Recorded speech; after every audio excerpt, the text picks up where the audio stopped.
নমস্কার সবাইকে, রাধে রাধে। তো আমরা বৃন্দাবনের আজকে দ্বিতীয় দিন সকালবেলা স্নান করে ইস্কন দর্শন করে আমরা চলে এসেছিলাম এখানে হচ্ছে সমাধি স্থান। তো কথিত আছে এখানেই তোমার পুষ্প সমাধি দেওয়া হয়েছিল প্রভুপাদজির। আর মেন সমাধিটা আছে ভিতরে, যেটা তোমরা পরের ভিডিওতে তোমরা দেখতে পাবে। তো এখানে তোমাদের সমাধির স্থানটা তোমরা দেখতেই পাচ্ছ, বিভিন্ন মানুষের সমাধি স্থান। আমার নিজেরও জানা নেই কোন কোন মানুষ, তো সবারই ভিডিও দেখলাম, তাদেরকে দর্শন করলাম, তাদেরকে প্রণাম করলাম। তো তোমরাও দেখছো ওখানে সমাধিস্থান, বৃন্দাবনের সমাধিস্থান এটা।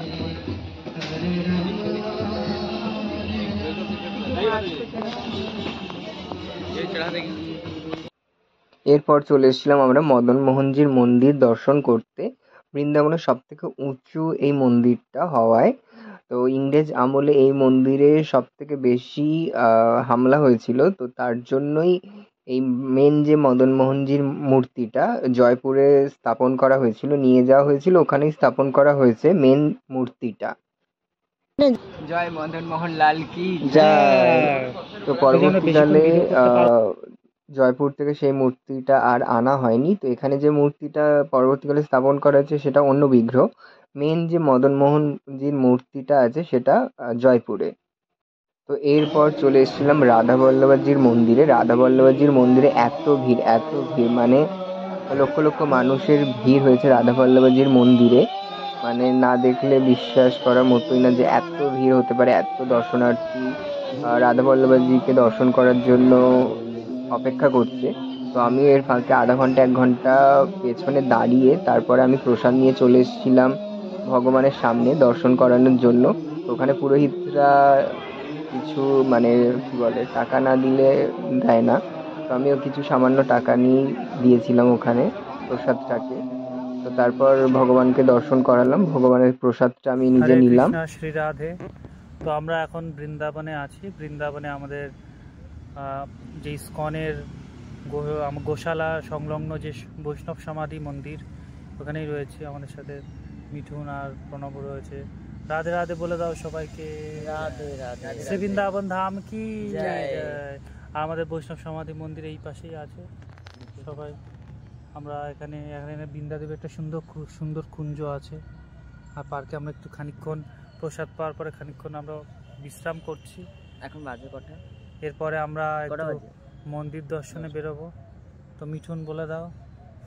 রাধে রাধে, হরে কৃষ্ণ, জয় বৃন্দাবন ধাম কি জয়। তো এখন কি হবে তারপরে? ঘুরতে যাবো এবার আমরা, আশেপাশে মন্দিরগুলো দর্শন করব, তারপরে কোথায় কোথায় যাব সমস্ত ভিডিও আসছে তোমাদের সাথে। তো এরপর আমরা চলে এসেছিলাম সকালবেলা, যেটা সকাল 9টাতে ওখানে গোশালার কাছে যে খাওয়া দাওয়ার ব্যবস্থা করা রয়েছে, ওখানে সকাল 9টাতে খাবার দেওয়া হয়, মানে ভোগ দেওয়া হয়। তো ওখানেই চলে এসেছিলাম খেতে। আর ভোগের মধ্যে সব রকম ছিল, রুটি, ভাত, ডাল, সবজি, তরকারি, নিরামিষ, যেগুলো তোমরা দেখতে পাচ্ছ সেগুলো ছিল। আর বৃন্দাবনের সমস্ত খাবার জায়গাগুলোতে যেখানে ভোগ পাওয়া যায়, সেখানে কিন্তু সমস্ত খাবারই ফ্রিতে দেওয়া হয়। তো যদি কিছু খাওয়ার পর দক্ষিণা তোমরা দান করতে পারো, তো ওখানে বক্স আছে, তোমরা ওখানে কিছু দিয়ে খেতে পারো। আর না হলে তোমরা যে প্রসাদটা পাচ্ছ সেটা তোমরা ফ্রিতেই খেতে পারো। খুব ভালোভাবে মানে প্রসাদটা দেয়, আর খুব হাইজিন মেনটেন করে। হরে কৃষ্ণ, রাধে রাধে। তো এখন যাচ্ছি আমরা বাঁকে বিহারী মন্দির দর্শন করবো। আমার সাথে প্রণব আর শঙ্কর, তো 3জনে মিলে রেডি হয়ে যাচ্ছি বাঁকে বিহারী মন্দির দর্শন করতে। ফিরে আসছি কালিয়া দমন যেখানে করেছিল, এই জায়গাটা কালিয়া দমন হয়েছিল। তো তোমাদের সাথে দেখালাম, আর একবার ঢুকে ভালো করে তোমাদেরকে অবশ্যই দেখাবো। কিন্তু এখানে এত হনুমান যে ভালো করে ভিডিও করতেই পারছি না। হনুমানজি। তো জয় রাধারানী। বাঁকে বিহারীতে গিয়ে তোমাদের সাথে ভিডিওটা শেয়ার করবো অবশ্যই। আর এখানে আছে প্রণব আর শঙ্কর।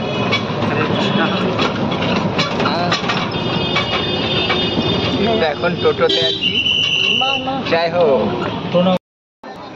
তো এই হচ্ছে বাঁকে বিহারীজি মন্দিরের অবস্থা। এত ভিড়, মানে লক্ষ লক্ষ মানুষেরও বেশি, মানে এত ভিড়। আর বাইরে মানে 1 ঘন্টা থেকে 1.5 ঘন্টা লাইন দেওয়ার পর বাঁকে বিহারীজি মন্দির মানে বিকেলবেলা যেটা খোলা হয় সেটা 5টাতে খোলা হয়।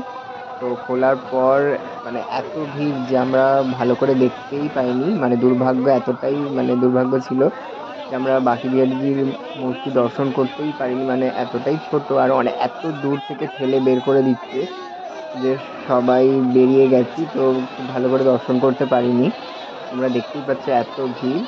তো লাস্টে আমি মানে মন্দিরে একটু প্রণাম করে নিয়েছিলাম, কিছু করার নেই, যেহেতু এত ভিড় আর এত গরম, তো তার জন্য আর কিছু করতে পারিনি।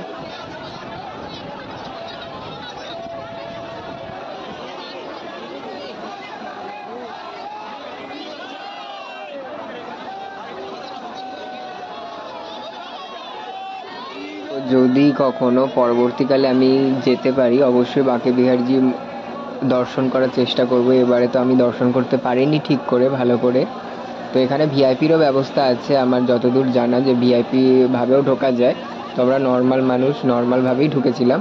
তো ইচ্ছা যে পরবর্তীকালে যদি ভগবানের কাছে পৌঁছাতে পারি তো অবশ্যই আবার দর্শন করব। তো এইভাবেই দর্শন করলাম বাঁকে বিহারীজিকে।